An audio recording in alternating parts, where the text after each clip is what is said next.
It's about time with RBTB. You already know. Uh, I just thank you to everybody who will support the channel, who still take out the time to watch my videos, like the videos, share the videos, and leave the comments. If you're new to the channel, I hope you like the video. Please hit that subscribe button. Please encourage others to subscribe to the channel and stay up with the latest with Rashawn's About Time Boxing. Now, this edition of Rashawn's About Time Boxing is being sponsored by the Ready Man CMOS. So, if you're a male, doesn't matter your age. You can be in your 80s, you could be in your 70s, you could be in your 60s, you could be in your 50s. But if you're having, a little trouble in the bedroom and you need that little extra kick, hit yours truly up for the Ready Man CMOS. 215-420-4302 is the number that you can call to place the order for the Ready Man CMOS, or you can email me at nayarsamirah@gmail.com, NAYARSAMIRAH@gmail.com. You can email me for the Ready Man CMOS. It's a nice 16-ounce jar, 1 to 2 tablespoons twice a day, and it'll keep you ready so you don't have to get ready. So Ready Man CMOS, Rashawn's About Time Boxing. Get with it. I'm telling you, you won't be disappointed. All right, we're going to jump straight into this one. So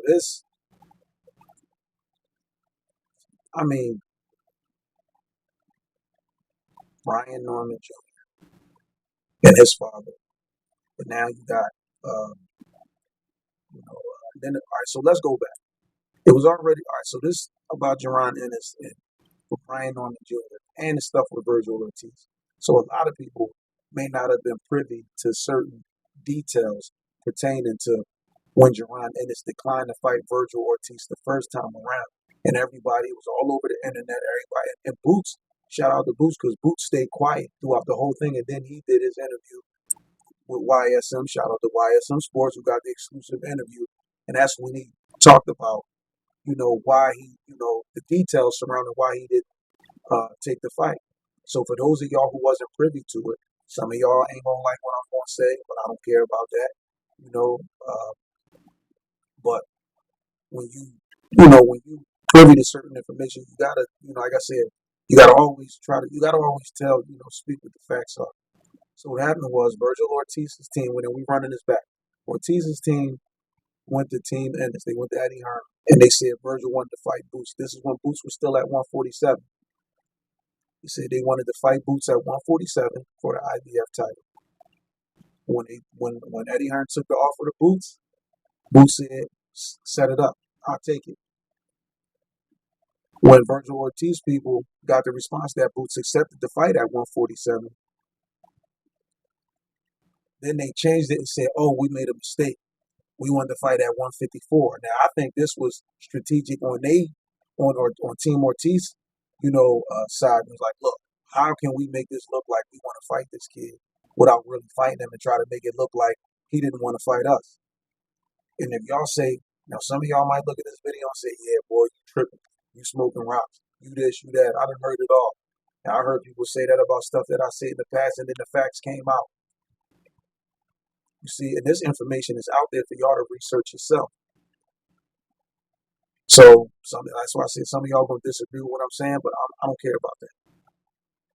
And so when they went back to Jaron Ennis and said, oh, they said they wanted to fight at 154. So Boots said, and I know Timothy Bradley made a video and said, oh, all you had to do was talk to the sanctioning body. They would have let you keep your belt and go up. That wasn't the case, because Boots said, okay, I take the fight at 154, but can I still keep my belt at 147? Because Jaron Ennis had an agenda at 147. And I did a video about that, and I said that he should stay at 147, to accomplish what he set out to do. He said he either wanted to unify or either become undisputed. But nobody wanted to fight him. Nobody wanted to fight him at 147. They didn't want to fight. I don't care what y'all say. I don't care who disagree with what I'm saying. But those who know the truth. So when Boots said, well, I'll go up to 54 and fight him, but can I still keep my title and come back down to 147? They said, nah, you can't do that. So Boots said, well, do I got some time to think about it? Look at the interview with YSM, and then look at the other information that was put out there. He said, well, do I have some time to think about it? They said, no, you don't got no time. You got to give us a decision right now. Now you got to let us know right now. So Boots said, nah, if I can't keep my belt, I'll go up and fight it. But if I can't keep my belt and come back down to accomplish what I set out to do at 47, and he wanted to win a title, be unified or undisputed. So when they told him he didn't have time to think about it, he said no. And the next thing you know, what was all over social media, all on the internet? Oh, Boots, that looked like a duck. Boots ducking, he ducked Virgil. Oh man, why did even some of the boxing commentators? Oh, why didn't he take that fight? Why didn't he? Now, and they saying all this all the while, not even looking at Virgil Ortiz, not the fight with Majima, but his fight with the guy Sergey Bokachev. He got dropped in that fight twice. And one of the times they had to actually go back and look at it, and a few rounds later, they gave Bokachev the credit for the knockdown. They wasn't even going to give him the credit for the knockdown.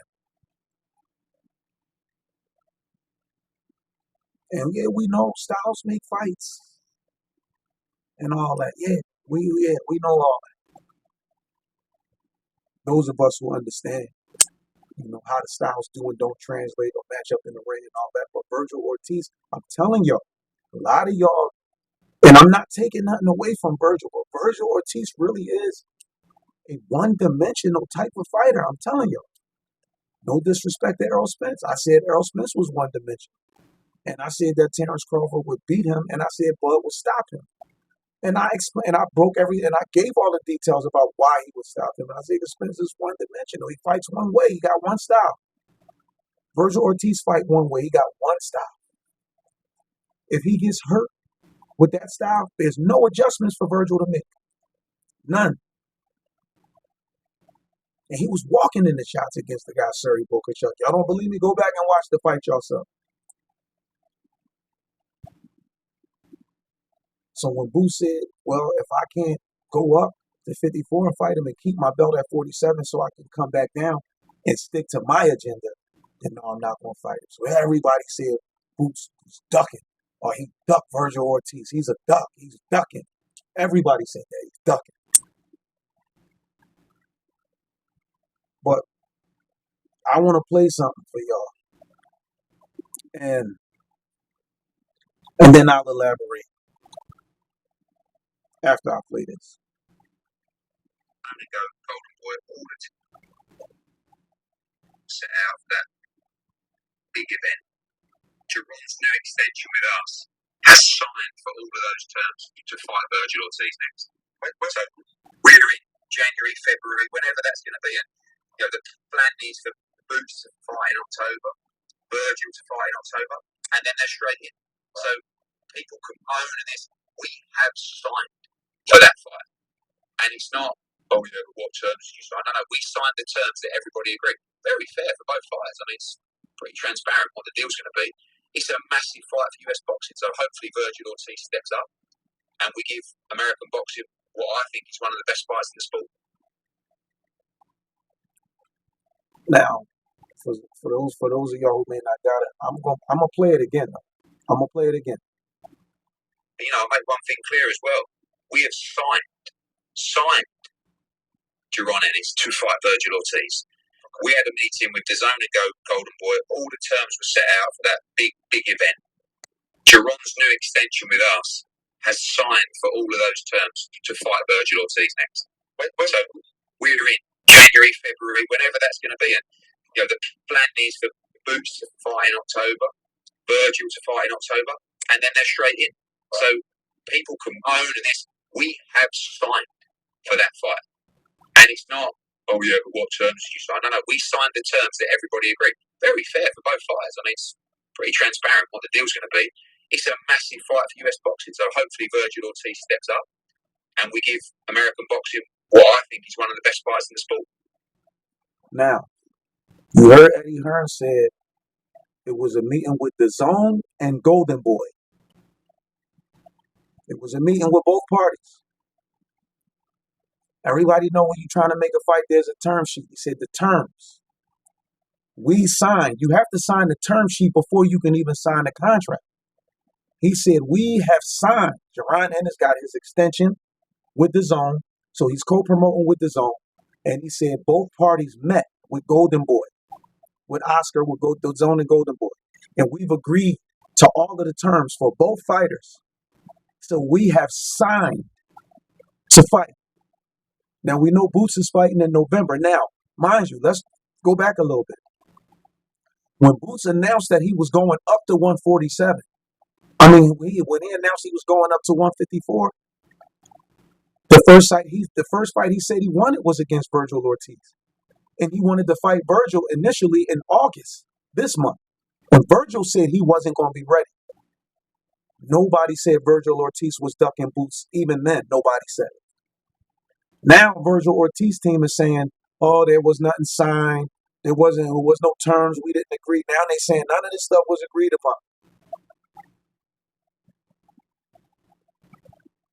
But shout out to Champside. Even Champside said Jaron Ennis signed the contract, but Virgil Ortiz did.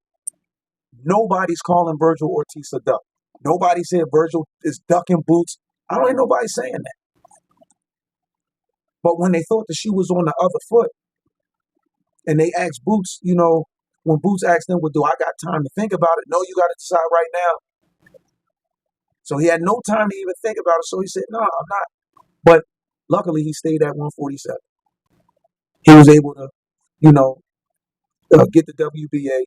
He was able to get the fight with Stanionis, and then get the Ring magazine and the WBA and the IBF title. So he was able to unify, and at least he was able to do that. Which brings me to my point about Brian Norman Jr. and his father. They never had any intentions on wanting to fight Jaron Ennis, because before Boots announced that he was going up to 154, he was going to stay at 47 for one more fight, and that was the fight with Brian Norman. And they said, okay, we'll give you the $2 million. Because they said, remember, they made him 3 different offers, and they said that the last offer, which was 1.7 or 1.75, still wasn't enough. And at one point, when they were trying to negotiate that fight, the father said, we need at least $2 million. And so now everybody on the Brian Norman bandwagon, because he knocked out Jin Sasaki. They acting like Jin Sasaki was like a top 5 threat in the welterweight division. He was the naturally smaller guy who was coming from a smaller weight class up to 147. Now, was that strategic on Brian Norman in the part? Yes. But, dude, you didn't beat nobody for real. You bragging about, you knock out Jin Sasaki, and you talking about people put on their boots and run. Nobody ran from you. That's why after that Jin Sasaki, matter of fact, before the Jin Sasaki fight, they said, look, Boots was going up to 154. We'll give you the $2 million. Y'all want to fight? Oh, no, we trying to focus on this fight right here. We just trying to focus on, right, that was their way of bailing out. And you crazy? We not going to fight him. We picking up steam off of using Boots' name. They validated themselves off of using Boots' name and trying to say Boots was running, knowing they never had no intentions on wanting to fight. Ever. They never had no intentions on wanting to fight Jaron Ennis. And now they sat back and waited. And once Boots made the announcement that he was going up to 154 and that he was not coming back down to 147, now all of a sudden they got all his mouth, him and his father. A lot. And mainly, too, like the father, son talking too, but the father just running his mouth. Yeah, Boots ain't want that smoke. He knew what was going to happen. Why? Because y'all knocked out. How dare anybody compare Jin Sasaki to Jaron Ennis? Because y'all knocked out him, y'all think that's what y'all going to do to Boots? If that's the case, y'all would have took the 1.75. Beat Jaron Ennis like y'all claim. Y'all could have wrote y'all ticket. and you would have been a unified champion right now. But strategically, waited for Boots to bail out, got to vacate the belts, and now he want to try to take the easy route. That's what he's doing. They taking the easy route to the belts. I mean, which is smart in a way, that's strategic. You know, you can't really knock him for it. So don't go around talking about Jaron Ennis is running from y'all. And since you knocked out Jen Sasaki, and now he's like, oh, I'm going up to 154. I saw what he did to Jen Sasaki. I don't want that to happen to me. Come on, man. Y'all never wanted to fight Jaron Ennis in the first place. Either. Virgil Ortiz don't want it, and now they're trying to say it's something about the terms, or Ortiz is holding out something about not wanting to fight him the first quarter of the new year, or he holding out for better deal, better terms. Listen, if Golden Boy and the Zone met, and they said all of the terms were agreed upon and were signed, the fighters have to agree to the terms. But nobody is saying Virgil Ortiz is ducking Boots. And when Brian Norman Jr. and his father turned down that 1.75, nobody said Brian Norman Jr. and his father and Brian Norman Jr. was ducking Boots. Nobody said that. But the minute Boots say he's going up to 154, all of a sudden he don't want to smoke with Brian Norman. He know what's up. That's why he's running up to 154. And even the father said, y'all heard what Boots said. That boy going up to 154. He don't want it. No, y'all didn't want it. Let's be clear about that. Y'all didn't want it. I'm tired of these people going around like, be a realist. Like, speak facts. Like, don't be, biased. Don't be one-sided. Would it be a good fight if they fought? Yeah, but I think Boots would stop Brian Norman Jr. Honestly. And I think his father know it too. And even when he was on Mill City and Greg Hackett was on there, Greg Hackett basically talked his father, and there was another guy on there too. They was like, come on, man, like the risk wasn't worth the reward. Like it wasn't enough money. What you saying, it wasn't enough money for your son to get beat up or to lose his belt. Because the belt is what they feel like was their leverage. And when his father was talking about Boots ain't no different than us, he don't bring nothing more to the table than we do. He bring a whole lot more to the table than y'all do. Come on, man. And y'all can say Boots ain't fight nobody, but who did y'all fight? Who did y'all beat? You can talk about Brian. Y'all can say Boots ain't fight nobody. Go ahead. But he got names on his resume. But the thing is, who did y'all beat? Y'all can say that about Boots, but who did y'all beat? And y'all riding high off and knocking out basically a junior welterweight or a super lightweight. When Jen Sasaki was at what 135, 140, coming up to 47 to fight somebody who's naturally the bigger guy. And when you rehydrated, you was about 150, between 150 and 154. When you rehydrated the night of the fight, was naturally the stronger guy and the bigger guy. Don't sit up there and try to make it seem like Jen Sasaki was a legitimate. And the thing is, I don't know how much money y'all got paid, but usually when people go to other countries to fight, they get a whole lot of money. And I don't even think y'all got 1.7. I don't know. I could be wrong. But I don't even think y'all got 1.7 to go to Japan to fight Jen Sasaki. But y'all took that fight because it was a less dangerous fight.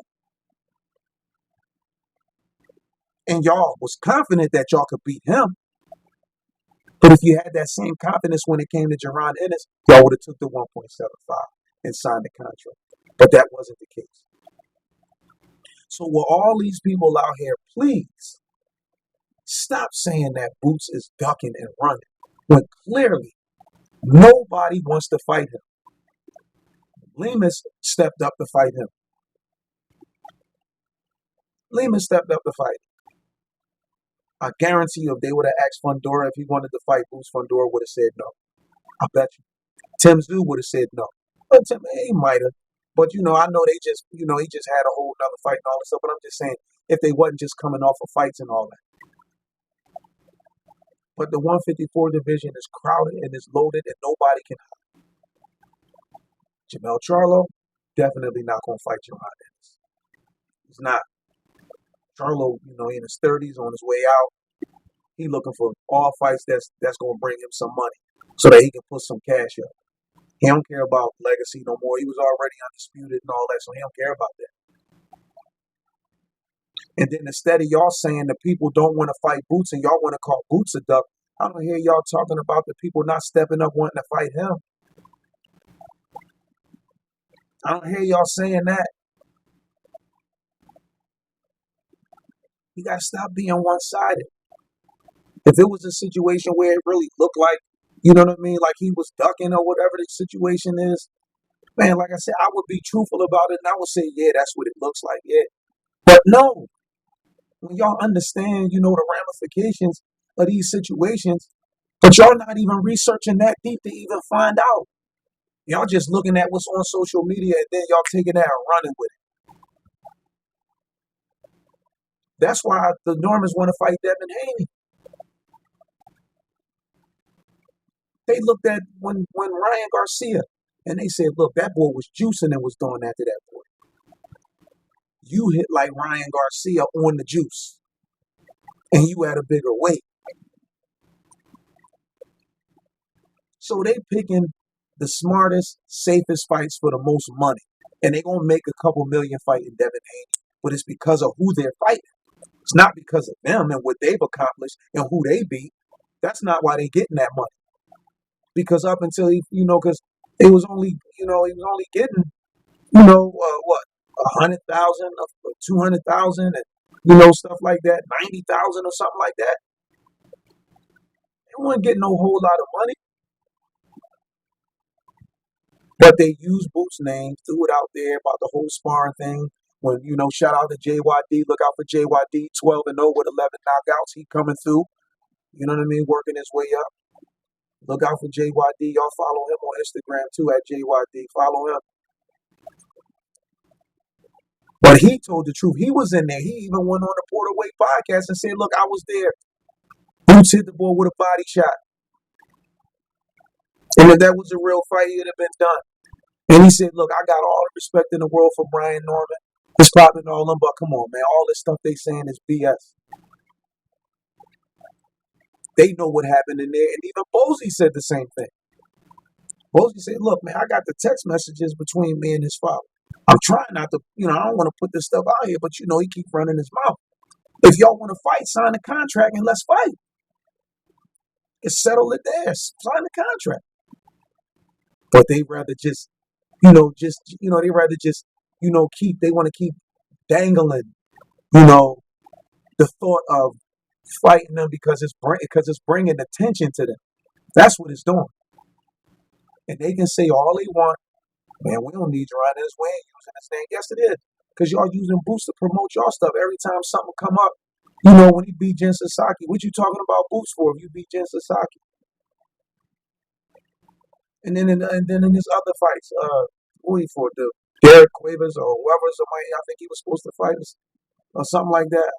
Was he supposed to fight there? I don't know. I think that was something else. But, this joint got me steamed because people not being like, everybody want to talk about this boxing stuff and report on it, but people don't want to be truthful about it. They just want to put out these false narratives, and they want to, spin these false narratives and put out what they want to put out, clickbaiting and all that kind of stuff. Stop doing that. Brian Norman had a chance to fight Boots and he didn't do it. Don't say Boots went up to 154 because he ain't want to fight Brian Norman Jr. And don't say Boots was ducking Virgil Ortiz because they wouldn't give him more time to decide if he wanted to relinquish his belt and go up to 54 and stay there to fight. He said, I want to be able to I'll go up to 54 and fight him, but I want to come back down and still do what I wanted to do down here at 47. No, you ain't got no time to think about that. All right, well, forget it. No, I ain't fighting. Now all of a sudden, he ain't running. Man, he should have took that fight. Why he ain't take that fight? I don't hear nobody saying that now. It's crickets. I don't hear nobody calling Virgil Ortiz a duck. I don't hear nobody saying with that, Brian Norman, like y'all waited for Boots to go up to 54 and then start talking about he running from y'all. Why didn't y'all take the 1.7 if y'all was that short? Because he didn't get that much fighting Jin Sasaki. He didn't make that much in his last fight, or the fight before that, or the fight before that, or the fight before that. And I dare somebody to challenge me on that and say, yes, he did. No, he didn't. And then his father get mad about it, talking about why everybody counting our pockets? Why everybody worrying about what we doing? We good over here. All right, well, if y'all good, then why didn't y'all take that 1.75? Or how about this? Why don't y'all go up to 154 to fight Boots and then come back down? Y'all go up to 154. See if y'all can still hold on to your WBO title. Go up to 54 and fight Boots and come back down. Why don't y'all do that? It's not going to happen. They're not going to do it. Man, listen, you're going to talk about this boxing stuff, man. Like, just talk about it, man. And stop spinning these false narratives and putting out this clickbait trying to make it seem like Boots is running, man. He one of the best in the game right now. Y'all can say he is or he ain't. I don't care. He's one of the best in the game right now. And I'm not being biased. I'm being truthful.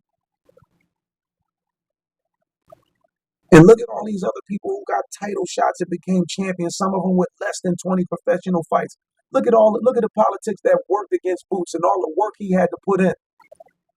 30-something professional fights and just becoming a world champion. Had to put on this joint is reminiscent of what they tried to do to Marvelous Marvin Hagler.